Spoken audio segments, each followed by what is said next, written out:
coisa que, infelizmente, cada vez é mais comum nos lares brasileiros. Não só brasileiros, como no mundo inteiro, que é a obesidade infantil.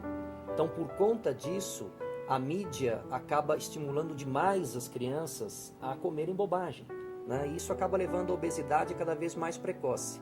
E o que nós comentávamos hoje à tarde é que eu costumava ver isso em crianças, muito comum isso nos ambulatórios, nos consultórios, a criança com tendência à obesidade, e você conversando com os pais falam, puxa, mas eu não sei o que fazer porque eu dou pouca comida para ela comer. Sim, e vocês comem o quê? Não, nós comemos comida normal.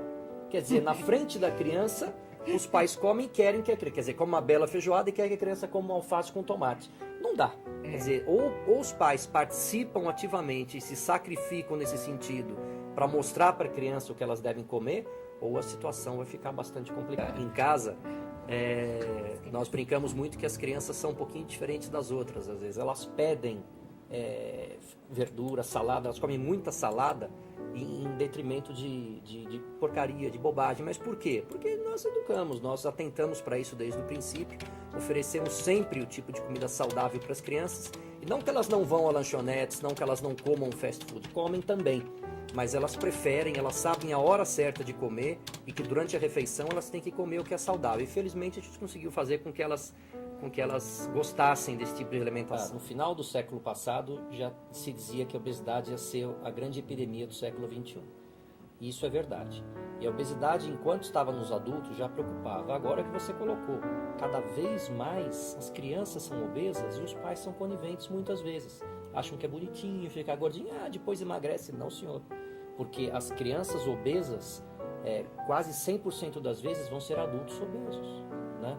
E o grande risco da obesidade, que nós sabemos, o problema que ela pode levar para o sistema cardiovascular, quer dizer, para o coração e para os vasos da criança já, e evidentemente dos adultos, né? E um problema que a gente sempre, nós somos obrigados a comentar, é o risco cada vez mais aumentado de diabetes em crianças.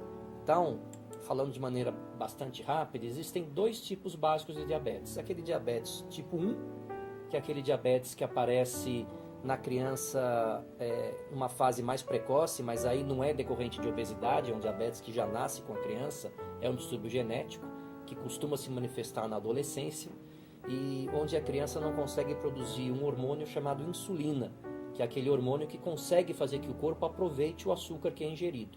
Agora, no diabetes tipo 2, que é o diabetes que antigamente se dizia o diabetes do idoso, o diabetes da pessoa mais velha, né? Que está cada vez mais sendo diabetes da pessoa mais jovem, e está muito relacionado com obesidade, com o acúmulo de gordura na região da barriga, na região do abdômen.